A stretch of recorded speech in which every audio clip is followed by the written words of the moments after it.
सामीन कराम पेश खिदमत है सादत हसन मंटू की कहानी फुंदने। मैं हूं आपके साथ फैसल सईद जरगाम। आइए बढ़ते हैं कहानी की जानिब। कोठी से मुल्हका वसी और अरीज बाग में झाड़ियों के पीछे एक बिल्ली ने बच्चे दिए थे जो बिल्ला खा गया था। फिर एक कुतिया ने बच्चे दिए जो बड़े बड़े हो गए थे और दिन रात कोठी के अंदर बाहर भौंकते और गंदगी बखेरते रहते थे। उनको जहर दे दिया गया, एक एक करके सब मर गए। उनकी माँ भी, उनका बाप मालूम नहीं कहाँ था। वो होता तो उसकी मौत भी यकीनी थी। जाने कितने बरस गुजर चुके थे। कोठी से मुल्हका बाग की झाड़ियाँ सैकड़ों हजारों मरतबा कुतरी बेवंती काटी छाटी जा चुकी थी। कई बिल्लियों और कुत्तियों ने उनके पीछे बच्चे दिए थे जिनका नामो निशान भी ना रहा था। उसकी बदआदत मुर्गियां वहां अंडे दे दिया करती थी जिनको हर सुबह उठाकर वो अंदर ले जाती थी।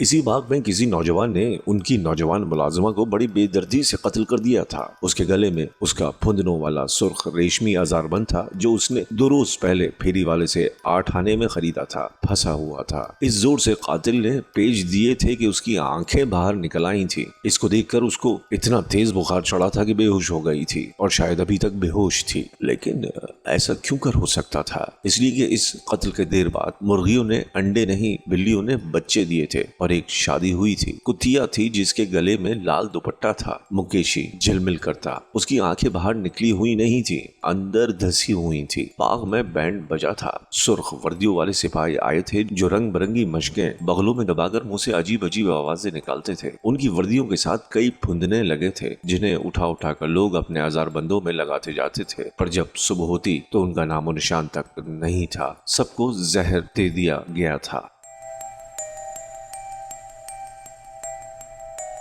दुल्हन को जाने क्या सूझी, कमबख्त ने झाड़ियों के पीछे नहीं अपने बिस्तर पर सिर्फ एक बच्चा दिया जो बड़ा गुल गोथना लाल फुंदना था। उसकी मां मर गई, बाप भी। दोनों को बच्चे ने मारा। उसका बाप मालूम नहीं कहाँ था। वो होता तो उसकी मौत भी उन दोनों के साथ होती। सुर्ख वर्दियों वाले सिपाही बड़े बड़े फुंदने लटकाए जाने कहाँ गायब हुए कि फिर न आए। बाग में बिल्ले घूमते थे जो उसे घूरते थे। उसको छिचड़ों की भरी हुई टोकरी समझते थे, हालांकि टोकरी में नारंगियां थी।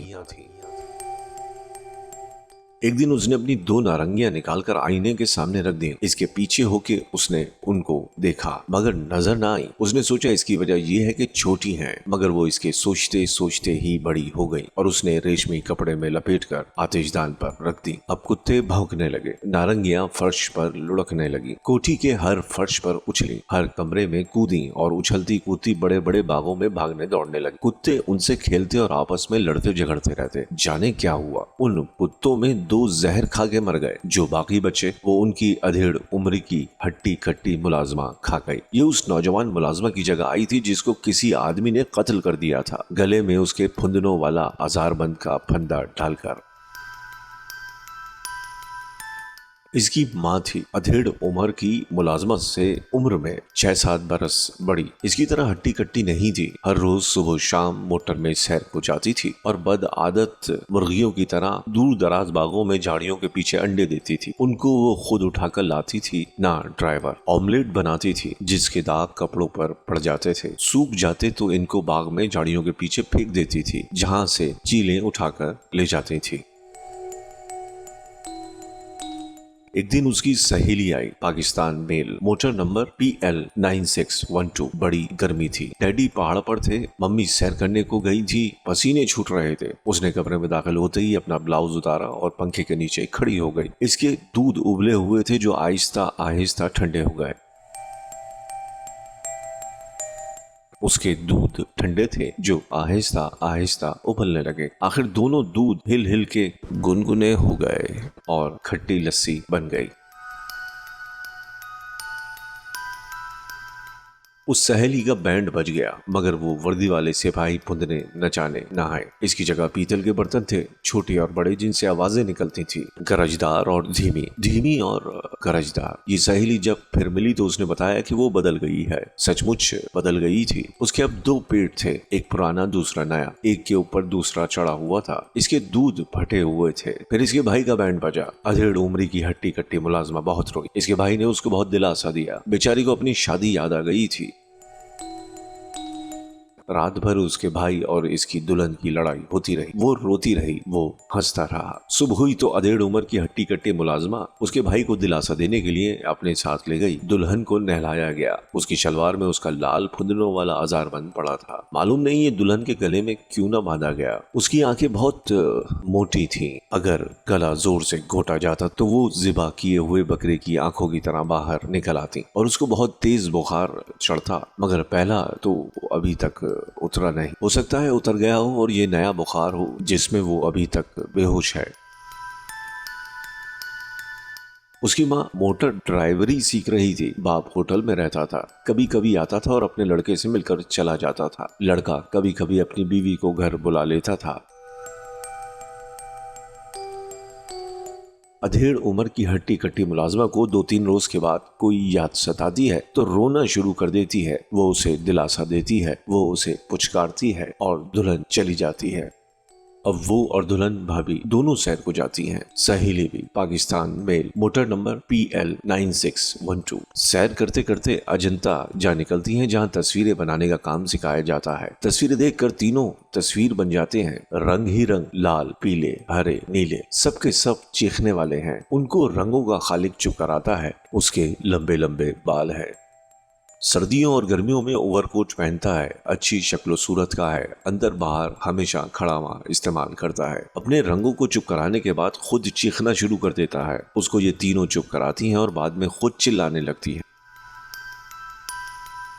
तीनों अजंता में मुजर्रद आर्ट के सैकड़ों नमूने बनाती रहीं। एक की हर तस्वीर में औरत के 2 पेट होते, मुख्तलिफ रंगों के। दूसरी की तस्वीरों में औरत अधेड़ उम्र की होती, हट्टी कट्टी। तीसरी की तस्वीरों में फुंदने ही फुंदने, अजारबंदों का गुच्छा। मुजर्रद तस्वीरें बनती रही मगर तीनों के दूध सूखते रहे। बड़ी गर्मी थी, इतनी के तीनों पसीने में शराबूर थी। खस लगे कमरे के अंदर दाखिल होते ही उन्होंने अपने ब्लाउज उतारे और पंखे के नीचे खड़ी हो गई। पंखा चलता रहा। दूधों में ठंडक पैदा हुई नगर में। उसकी मम्मी दूसरे कमरे में थी। ड्राइवर उसके बदन से मोबिल ऑयल पोंछ रहा था। डैडी होटल में था जहां उसकी लेडी स्टेनोग्राफर उसके माथे पर यूडी क्लोन मल रही थी।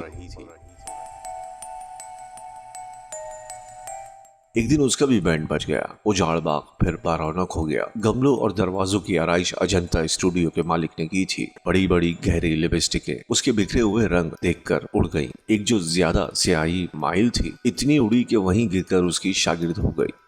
इसके उरूसी लिबास का डिजाइन भी उसने तैयार किया था। उसने उसकी हजारों सिमतें पैदा कर दी थी। एंड सामने से देखो तो वो मुख्तलिफ रंगों के अजारबंदों का बंडल मालूम होती थी। जरा उधर हट जाओ तो फलों की टोकरी थी। एक तरफ हो जाओ तो खिड़की पर पड़ा हुआ फुलकारी का पर्दा। अकब में चले जाओ तो कुचले हुए तरबूजों का ढेर। जरा जाविया बदल कर देखो तो टमाटो सॉस से भरा हुआ मर्तबान। ऊपर से देखो तो यगाना आर्ट, नीचे से देखो तो मीरा जी की मुबहिम शायरी। फनशनास निगाहें अशश कर उठी। दूल्हा इस कदर मुतासिर हुआ था कि शादी के दूसरे रोज ही उसने तहैया कर लिया कि वो भी मुजर्रिद आर्टिस्ट बन जाएगा। चुनाचे अपनी बीवी के साथ वो अजंता गया जहाँ उन्हें मालूम हुआ कि उसकी शादी हो रही है और वो चंद रोज से अपनी होने वाली दुल्हन ही यहाँ रहता है। उसकी होने वाली दुल्हन वही गहरे रंग की लिपस्टिक थी जो दूसरी लिपस्टिकों के मुकाबले में ज्यादा स्याही माइल थी। शुरू में चंद महीने तक उसके शौहर को उससे और मुजर्रिद आर्ट से दिलचस्पी रही, लेकिन जब अजंता स्टूडियो बंद हो गया और उसके मालिक की कहीं से भी सुनगुन न मिली तो उसने नमक का कारोबार शुरू कर दिया जो बहुत नफा बख्श था। इस कारोबार के दौरान में उसकी मुलाकात एक लड़की से हुई जिसके दूध सूखे हुए नहीं थे। ये उसको पसंद आ गए। बैंड ना बजा लेकिन शादी हो गई।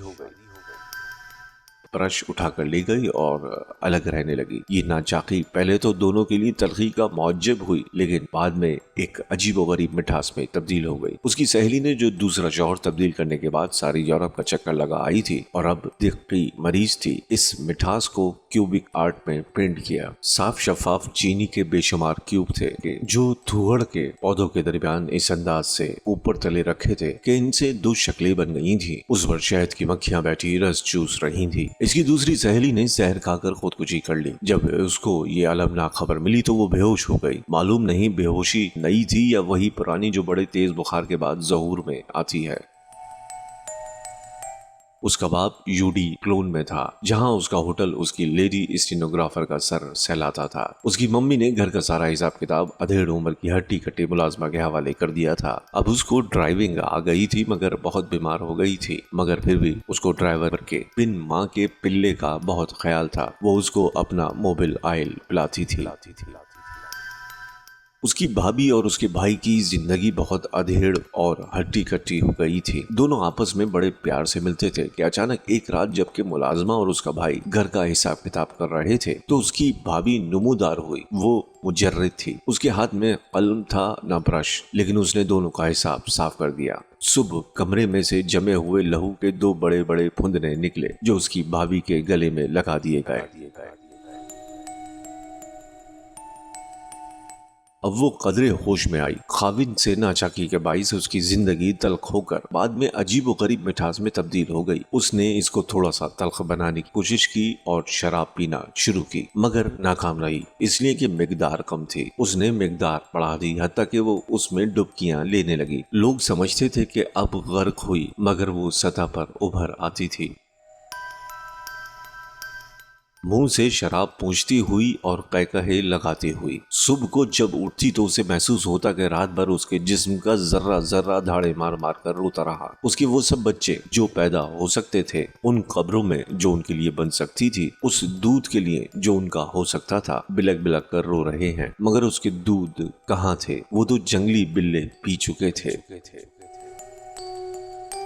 वो ज्यादा पीती थी कि अथाह समंदर में डूब जाए, मगर उसकी ख्वाहिश पूरी नहीं हुई। ज़हीन थी, पढ़ी लिखी थी, जिनसी मौज़ूआत पर बगैर किसी तसन्नो के बेतकल्लुफ़ गुफ्तगू करती थी। मर्दों के साथ जिस्मानी रिश्ता कायम करने में कोई मुज़ायक़ा नहीं समझती थी, मगर फिर भी कभी कभी रात की तन्हाई में उसका जी चाहता था कि अपनी किसी बद आदत मुर्गी की तरह झाड़ियों के पीछे जाए और एक अंडा दे आए। वो बिल्कुल खोखली हो गई, सिर्फ हड्डियों का ढांचा बाकी रह गया तो उससे लोग दूर रहने लगे। वो समझ गई, चुनाचे वो उनके पीछे ना भागी और अकेली घर में रहने लगी। सिगरेट पर सिगरेट फूंकती, शराब पीती और जाने क्या सोचती रहती। रात को बहुत कम सोती थी, कोठी के इर्द गिर्द घूमती रहती थी। सामने क्वार्टर में ड्राइवर का बिन माँ का बच्चा मोबिल ऑयल के लिए रोता रहता था, मगर उसकी माँ के पास खत्म हो गया था। ड्राइवर ने एक्सीडेंट कर दिया था मोटर गैराज में और उसकी माँ अस्पताल में पड़ी थी, जहां उसकी एक टांग काटी जा चुकी थी, दूसरी काटी जाने वाली थी। वो कभी कभी किवाड़ के अंदर झांक कर देखती तो उसको महसूस होता कि उसके दूधों की तलछट में हल्की सी लर्जिश पैदा हुई है, मगर इस बदजायका से तो उसके बच्चे के होंठ भी तर न होते। उसके भाई ने कुछ अरसे से बाहर रहना शुरू कर दिया था। आखिर एक दिन उसका खत स्विट्जरलैंड से आया कि वो वहाँ अपना इलाज करा रहा है। नर्स बहुत अच्छी है, अस्पताल से निकलते ही वो उससे शादी करने वाला है। अधेड़ उम्र की हट्टी कट्टी मुलाजमा ने थोड़ा जेवर, कुछ नकदी और बहुत से कपड़े जो उसके मम्मी के थे चुराए और चंद रोज के बाद गायब हो गई। उसके बाद उसकी माँ के ऑपरेशन नाकाम होने के बाइस अस्पताल में मर गई। उसका बाप जनाजे में शामिल हुआ। इसके बाद उसने इसकी सूरत न देखी। अब वो बिल्कुल तन्हा थी। जितने नौकर थे उसने अलहदा कर दिए, ड्राइवर समेत। उसके बच्चे के लिए उसने एक आया रख दी। कोई बोझ सिवाय इसके ख्यालों के बाकी न रहा। कभी कभार अगर कोई उससे मिलने आता तो वो अंदर से चिल्ला उठती थी, चले जाओ, जो कोई भी तुम हो चले जाओ, मैं किसी से मिलना नहीं चाहती, मैं किसी से मिलना नहीं चाहती। सेफ में उसकी अपनी माँ के बेशुमार कीमती जेवरात मिले थे। उसके अपने भी थे जिनसे उनको कोई रग़बत न थी, मगर अब वो रात को घंटों आईने के सामने नंगी बैठकर ये तमाम जेवर अपने बदन पर सजाती और शराब पीकर कंसुरी आवाज में फौहश गाने गाती। आसपास और कोई कोठी नहीं थी, इसलिए उसे मुकम्मल आजादी थी। अपने जिस्म को तो वो कई तरीकों से नंगा कर चुकी थी। अब वो चाहती थी कि वो अपनी रूह को भी नंगा कर दे, मगर इसमें वो जबरदस्त हिजाब महसूस करती थी। इस हिजाब को दबाने का सिर्फ एक ही तरीका उसकी समझ में आया था कि वो पिए और खूब पिए और इस हालत में अपने नंगे बदन से मदद ले। मगर ये एक बहुत बड़ा अलमिया था कि वो आखिरी हद तक नंगी होकर सतरपोश हो गई थी। तस्वीरें बना बना कर वो थक चुकी थी। एक अरसे से उसका पेंटिंग का सामान संदूकचे में बंद पड़ा था, लेकिन एक दिन उसने सब रंग निकाले और बड़े बड़े प्यालों में घोले, तमाम ब्रश धो धाकर एक तरफ रखे और आईने के सामने नंगी खड़ी हो गई। और उसने जिस्म पर नए नए खदोखाल बनाने शुरू किए। उसकी ये कोशिश अपने वजूद को मुकम्मल तौर पर उरिया करने की थी। वो अपने सामना हिस्सा ही पेंट कर सकती थी। दिन भर वो इसमें मसरूफ रही। बिन खाए पिए आईने के सामने खड़ी अपने बदन पर मुख्तलिफ रंग जमाती और टेढ़े पंगे खतूत बनाती रही। उसके ब्रुश में एतमाद था। आधी रात के करीब उसने दूर हटकर अपना बगौर जायजा लेकर इत्मीनान का सांस लिया। इसके बाद उसने तमाम जेवरात एक एक करके अपने रंगों से लुथड़े हुए जिस्म पर सजाए और आईने में एक बार फिर गौर से देखा कि एकदम आहट हुई। उसने पलट कर देखा, एक आदमी छुरा हाथ में लिए मुंह पर ढाटा बांधे खड़ा था, जैसे हमला करना चाहता है। मगर जब वो मुड़ी तो हमलावर के हलक से चीख बुलंद हुई। छुरा उसके हाथ से गिर पड़ा। अफरा तफरी के आलम में कभी उधर का रुख किया, कभी इधर। आखिर जो रास्ता मिला उसमें से भाग निकला। वो उसके पीछे भागी, चीखती पुकारती, ठहरो ठहरो, मैं तुमसे कुछ नहीं कहूंगी, ठहरो ठहरो ठहरो। मगर चोर ने उसकी एक न सुनी और दीवार फांद कर गायब हो गया। मायूस होकर वापस आई। दरवाजे की दहलीज के पास चोर का खंजर पड़ा था। उसने उठा लिया और अंदर चली गई। अचानक उसकी नजरें आईने से दो चार हुई। जहां उसका दिल था वहां उसने मयान नुमा चमड़े के रंग का खोल सा बनाया हुआ था। उसने उस पर खंजर रख कर देखा। खोल बहुत छोटा था। उसने खंजर फेंक दिया और बोतल में से शराब के 4-5 बड़े बड़े घूंट पीकर इधर उधर टहलने लगी। वो कई बोतलें खाली कर चुकी थी। खाया कुछ भी नहीं था। देर तक टहलने के बाद वो फिर आईने के सामने आई। उसके गले में अजारबंद नुमा गुल्लू बंद था, जिसके बड़े बड़े फुंदने थे। ये उसने ब्रश से बनाया था। तब फतन उसको ऐसा महसूस हुआ कि ये गुल्लू बंद तंग होने लगा है। आहिस्ता आहिस्ता वो उसके गले के अंदर धंसता जा रहा है। वो खामोश खड़ी आईने में आंखें गाड़ी रही, जो उसी रफ्तार से बाहर निकल रही थी। थोड़ी देर के बाद उसके चेहरे की तमाम रगें फूलने लगी। फिर एकदम उसने चीख मारी और औंधे मुंह फर्श पर गिर पड़ी।